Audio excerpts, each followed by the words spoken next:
Yo, this is Stocks and Bars, the stock market hip hop podcast, the only place you'll find finance mixed with hip hop. And today, the Empower Empire is in full effect. I got my guy Chris Dockery on. We go way back, and I can't wait to share this conversation with you.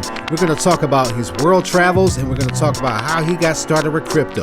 Let's go. I got my clique ready to use the money they got from jobs, encouraging, teaching them that it's not so hard. I'm doing this, making investing pop. You law, it's X-tro. You tuning in to Stocks and Bars. Yo, this is Stocks and Bars, the stock market hip hop podcast, the only place where you will find hip hop and finance mixed together. And let me tell you something right now, family.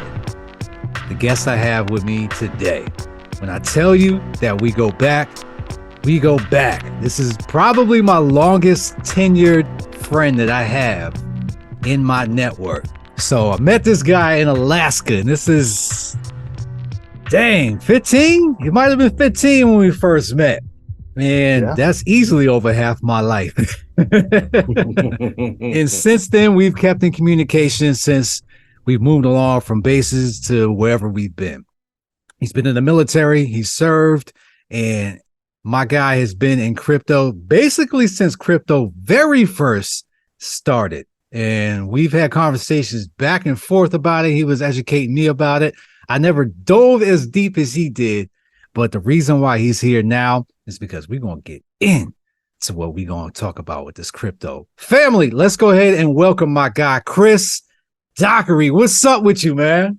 What's going on? What's going on? Yo, man, that was the introduction, man. I appreciate that, man. Hey, man, right. We've been together for so long, man. Yeah, we've been running tight for a minute, man. So here's what we're gonna do. We're gonna start things off with just letting everybody know who you are. I know you, my friend, but to the world, it may not matter to them. But everybody has somebody in their network that should be empowering them, and you are that guy. So let's talk, man. Chris, let everybody know who you are.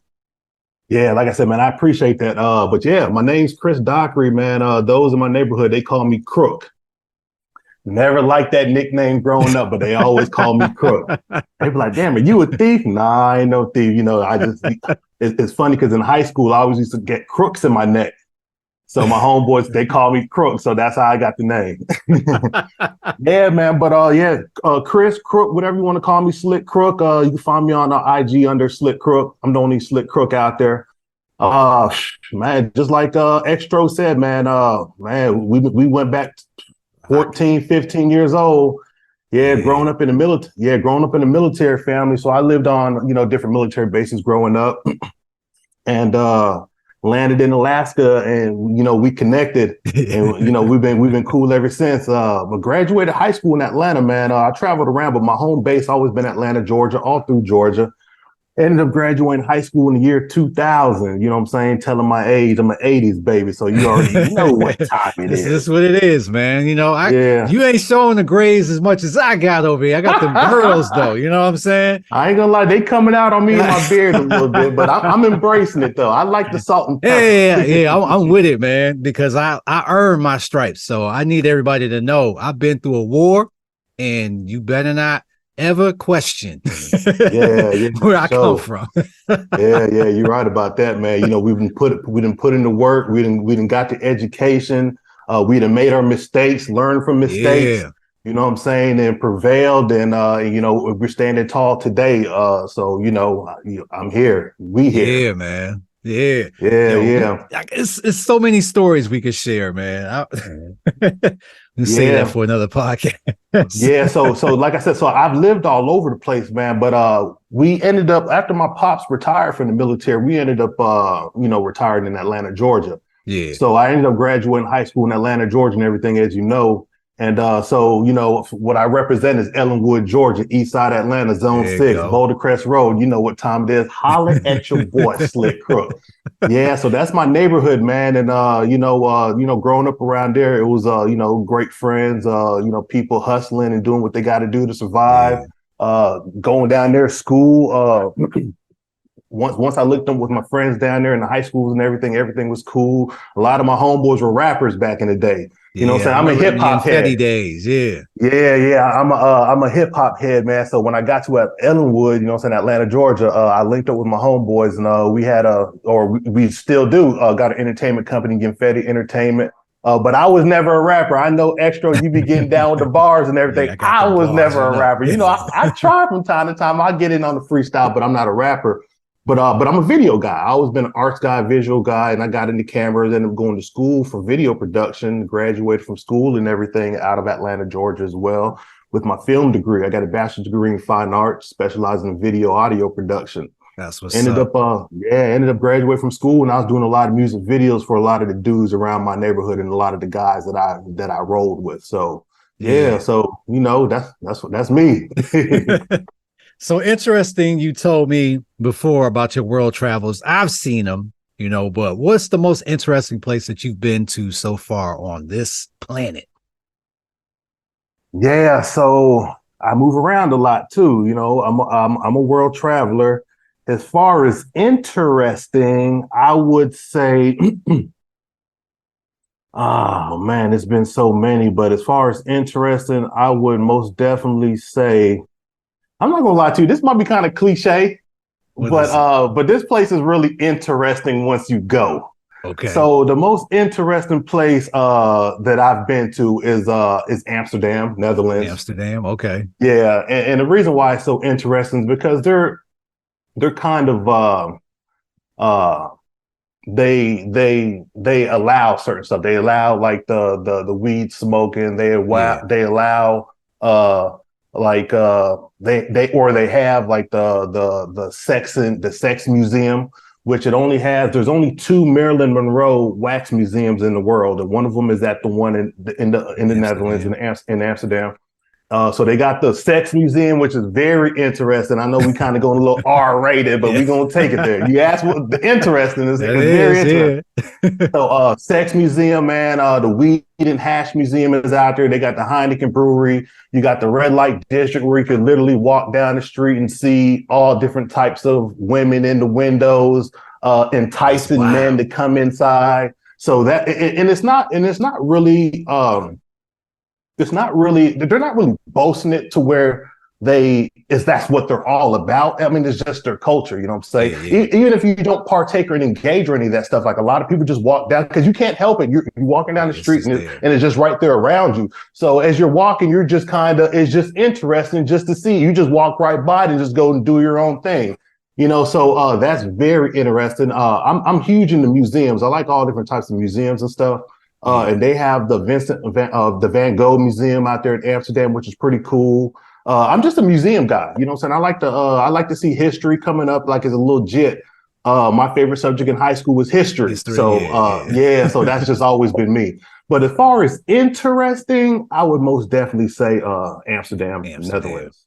Yeah. I could say from the pictures, one of the most interesting places that I seen you been was the Dead Sea, because I saw you was floating in it and it was just you just floating. I'm like, yo, this is crazy. And then I saw other people. After I saw that video, I started to Google more about it, and I saw more videos and other people doing the same exact thing. It's funny you say that, because after I answered your question, I thought about Jordan as well. So Jordan is also an interesting place. Jordan is actually, to be honest with you, if you would have asked this question, if you'd have said, Chris, where's your most favorite place you've ever been to? Yeah. That was gonna be my next one. Jordan, most definitely. Jordan was very man, I was in Jordan for a while, and I spent a lot of time out there, and I spent a lot of time all through the country. And I got a chance to go to some very cool spots.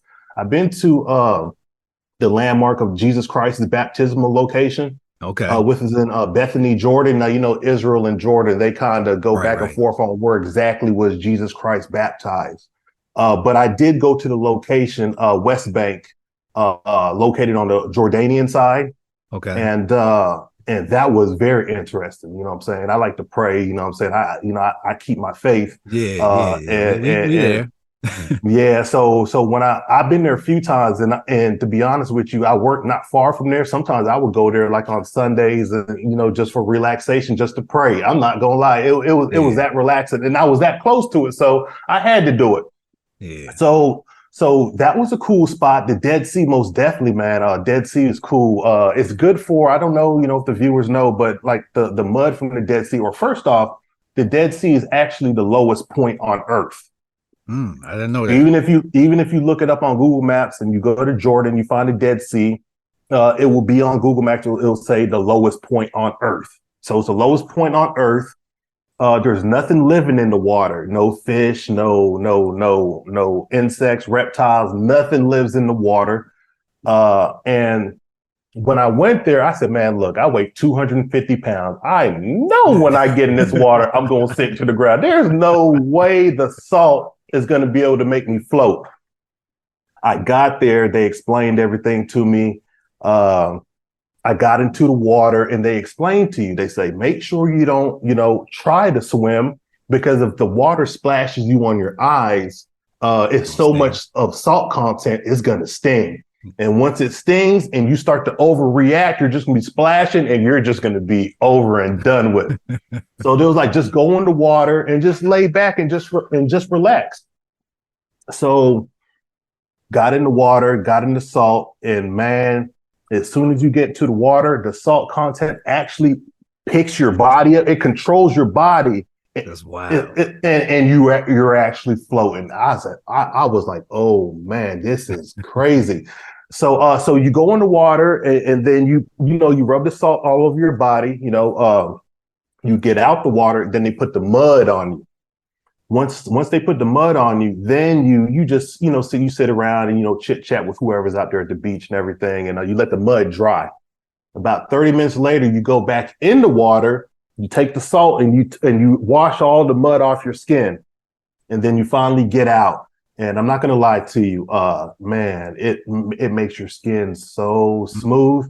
And a lot of people go there. A lot of people have like skin issues, whatever skin issue you may have. The Dead Sea is also known to cure certain skin ailments. Yo, I never knew this before. Yeah, a lot of people go to the Dead Sea to cure whatever skin ailment they may have.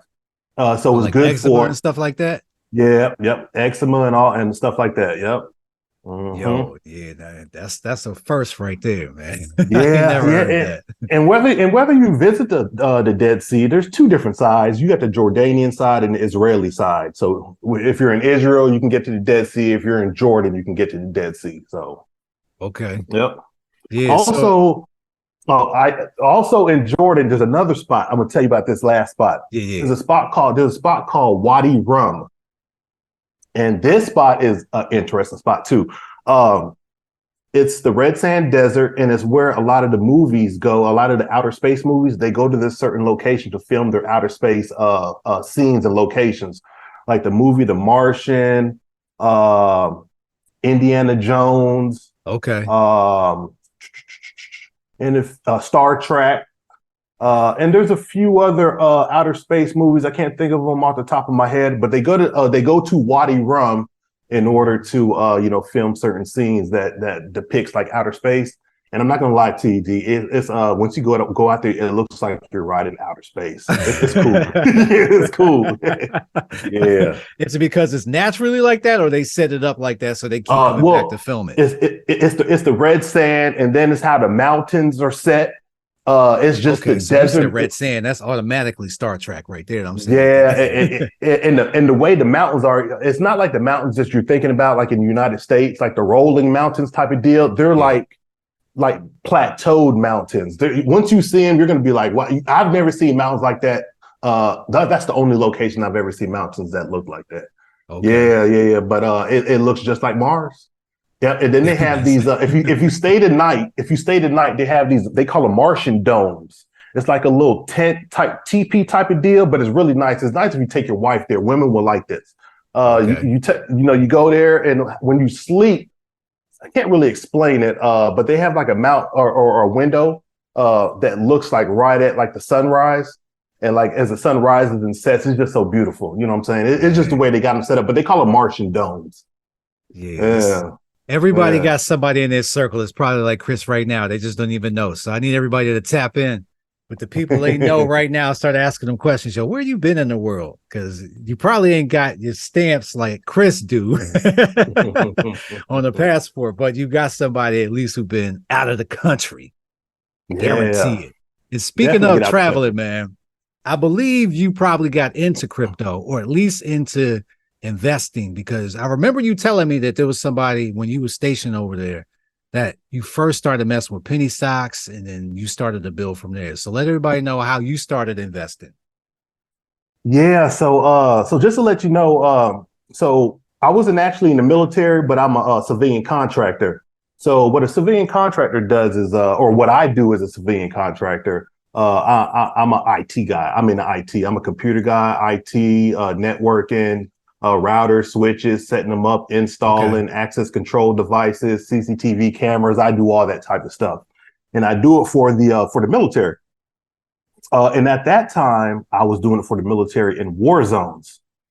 And in war zones, it's pretty dangerous out there, but you do get a lot of time on your hands to kind of pick up certain traits and learn stuff. And I was actually working with a dude named Aaron Bolin. You know what I'm saying? That's my man, AB, Aaron Shout out Bolin. Aaron. And yeah, shout out Aaron for sure. But when I met up with him, let me back it up a little bit before I met Aaron Baldwin. All right. So when I started out with penny stocks, I would never make any. I didn't know how to invest. I didn't know how to research companies. I didn't know what to even research. I was Yeah. just going off of. I had a friend of mine. Oh, Chris, man, I just made some money on this stock on penny stocks. You need to get in. I'm jumping in trying to FOMO, and I'm just losing all types of money. Like, what's going on? Every time I get into space, I'm always losing money. So I'm like, man, I'm like, okay, I was always interested. I was always into it, but I just had to learn how Yeah. to invest. So, a year goes by, 2 years go by, like I said, I'm into it, but I wasn't really putting any money into the stock market because I was just scared to, because I didn't want to lose, but I was always doing research. Yeah. Yeah. So then it came to, I met Aaron Bowling, and he said, Chris, he says, he was a crypto guy. So he said, Chris, before you start investing in crypto, he says, I want you to learn about money. And I started learning investing late. I'm not gonna lie to you. Like I said, I was born in 1982, so I'm 41. So this was probably, I was like around 33, 34 at this time. Okay. And he says, I want you to learn about money. I'm like, I'm 34, 35 years old. What are you talking about learning about money? I know about money. You know what I'm saying?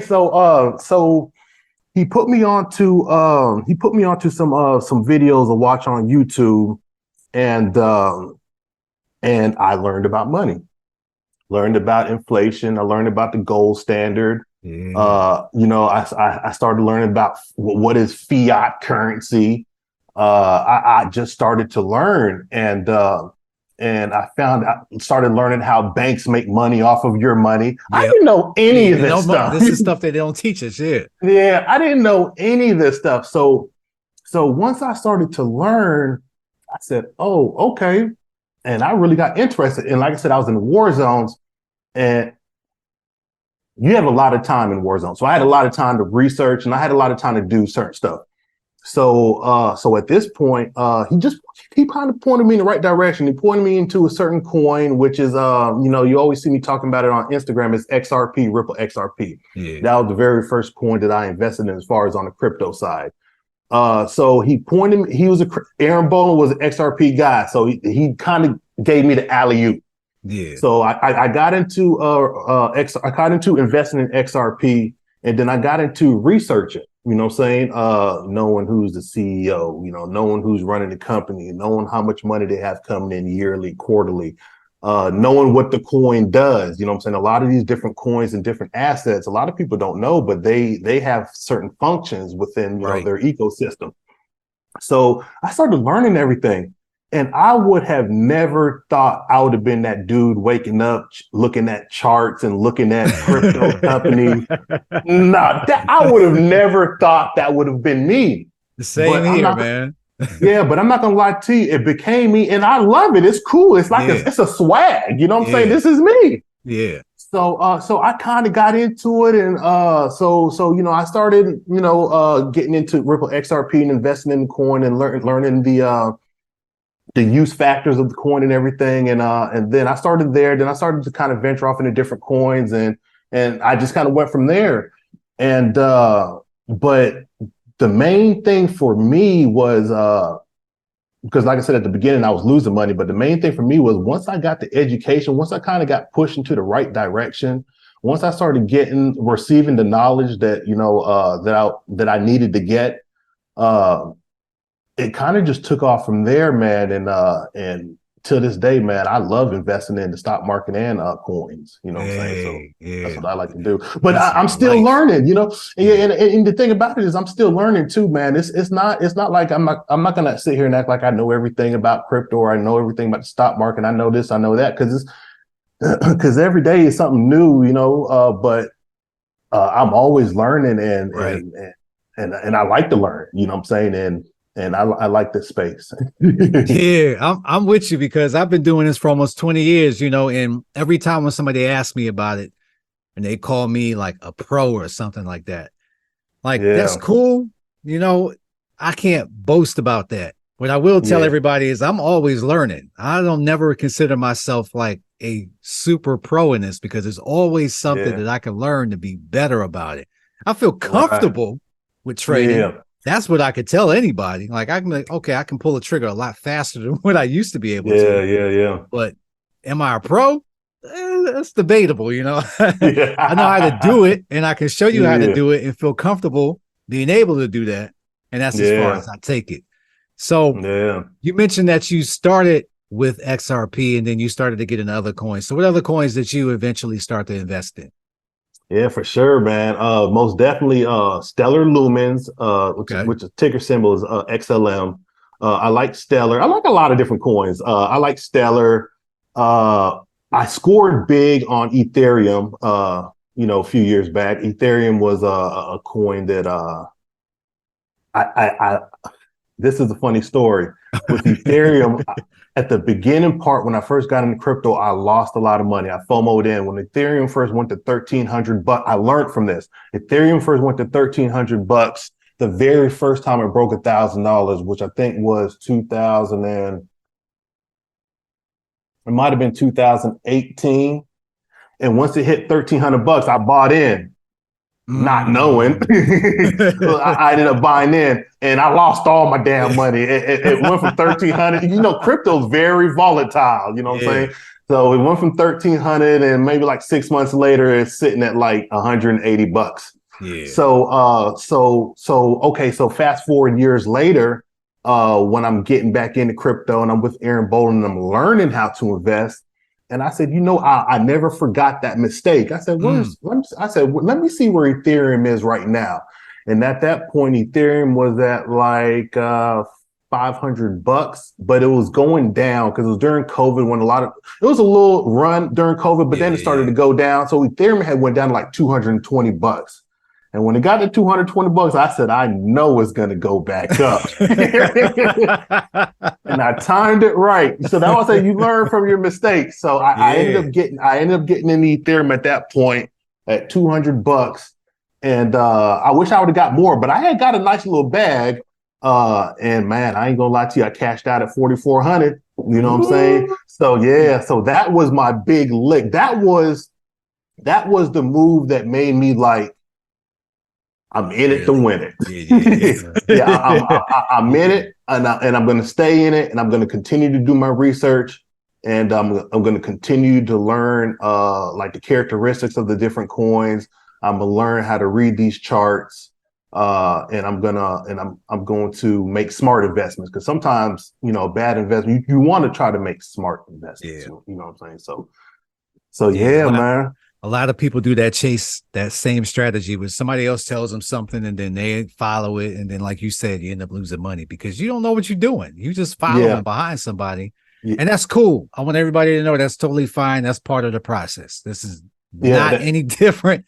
And a lot of people learn this way. It sucks, but this is how it really goes down. Unless you really willing to take a little bit of cash in the beginning and get with somebody who wants to give you some education via some, I don't know, whatever platform that they have, you could pay for. Yeah. Probably give yourself a learning curve that way. But most people, hey, like, I'm gonna throw a couple something at it, and it's gone. Yeah, exactly. But just like you said, there's nothing wrong with mentorship. Some people don't want mentorship, but there's nothing wrong with mentorship because I don't know where I would be at in my investing career if I wouldn't have met Aaron Bolin. I probably would still doing my thing, but Aaron really pointed me in the right direction. And he shaved some years off, probably. Yeah, he did. And when he told me, Chris, you need to learn money first, how money works, that was the key for me, just speaking for myself. Yeah. And a few other coins, just to throw out there, for the audience. Like I said, XRP, Stellar. There's one called Chainlink out there that I like. It's about $6. Chainlink is a good one. Okay. Cardano, most definitely. Okay. There's another one called Hedera Hash Graph. That's a good one. Never heard of that one. Okay. Yeah. What's that one about? Yeah, check that one out. That's Hedera Hash Graph is it's like a secondary to Bitcoin. Okay. And they have their own little platform as well. I kind of just got into the Hedera Hash Graph as well. Okay. But yeah, so I'm still doing the research on that one, but it's a good one. Yeah. Okay. That's a Chris approved one right there. Yeah, Hedera Hash Graph. Chainlink is for smart contracts. I don't know if the folks out there know about digital smart contracts. They probably don't. That's what I always talk about, man. We got to learn. Yeah, in the ecosystem, man. I mean, just like we have contracts in real life, you whatever contract you may sign, like even in the on the blockchain with these crypto companies, they actually have digital contracts that sit on the blockchain that actually goes into effect. They have certain dates, like everything is set up as a regular contract, and it like whenever certain dates come, like the whatever the contract says for that date, it takes effect.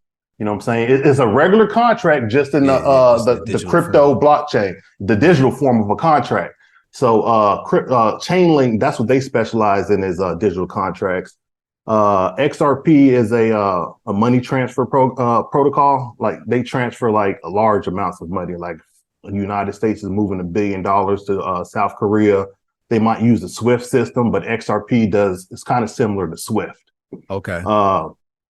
What's another? Bitcoin and Ethereum are always safe plays. You could always, like I said, crypto space is very volatile, but place your money on Bitcoin and Ethereum, that's always a safe play.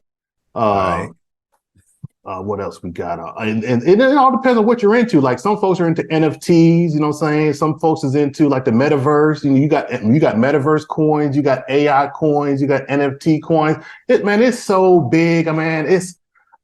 I don't know all the coins, but I know the ones that I kind of deal with. There's just so many out there. So you talked about the charts, man. What do you see right now as far as where Ethereum and Bitcoin are going to go? Where do you think is a good chance to pick them up? Oh man. So now check this out. So as far as charts, so I'm getting a little better at reading the charts. That's why, just like I was saying, mentorship is great. I'll be watching a lot of your videos too, because you always been a person that knows how to read charts. But as far as Bitcoin and Ethereum right now, so Bitcoin right now is like at 30 grand, maybe a little over 30 grand. It might be like 29.8. I'm not sure if it dropped below 30 last night. But what I see from Bitcoin, they're talking about a drop for September. They're talking about typically happening, like every September it happens, or like I guess. I'm not sure. I don't know about the chart characteristics for the month of September. I'm not sure. But I do know they're speaking about a drop for September, possibly between 22 and 26,000 a coin. A good price to get into that I feel. I'm not gonna lie to you. Like if you hear it from me, a good price to get into, I would probably say would be around for a good price for me to get into, I would probably say around 22, 21, 20, 19. Some folks might tell you, man, I'm just gonna put money on Bitcoin and just dollar cost average into it. If it goes down, they just continue to buy. I'm that dude too, because I'm kind of a long-term holder instead of a trader, but I'm trying to learn trading now. Yeah. I'm getting into trading right now, but I'm more of a long-term holder. But I would say a good price to get into, if it continues to drop, I would say around like 19 to 21 for myself. Yeah, that's what the chart talking about too, right here, man. We've got the same thing right now, right around that 20,000 mark. Yeah, and I'm kind of hoping it drops. You know what I'm saying? Because I kind of want to, put some more into Bitcoin. And as far as the Ethereum, or back up a little bit for Bitcoin, but I'm telling you, like I'm one of those crypto guys that I'm shooting for the moon. You know what I'm saying? And I honestly think by 2026, and I'm not no financial advisor. I'm not throwing any information out there like, oh, it's gonna happen or nothing like that. But I honestly feel like Bitcoin is most definitely gonna hit $100,000 soon. I don't know how soon. I may say 2026, 2027, might be a little sooner than that. Because you know how volatile the crypto space is. Bitcoin will go to 70,000 in 2 months if you let it. You know what I'm saying? But I do know everyone is preparing for a massive bull run in the crypto space, or right around that late 2024, mid 2025, going into 2026, right around those time frames. Okay. So everyone is trying to get their portfolios together for when that bull run comes. You know what I'm saying? We can just, we can get it. That is it for this week. Make sure you check me out next week. Tag the show Stocks and Bars. Tell me an interesting place that you have visited, and I will see you for part 2 next week. Peace. I got my clique ready to use the money they got from jobs, encouraging, teaching them that it's not so hard. I'm doing this, making investing pop. You law, it's X-tro. You tuning in to Stocks and Bars. Stocks and Bars. Stocks and Bars. Stocks and Bars.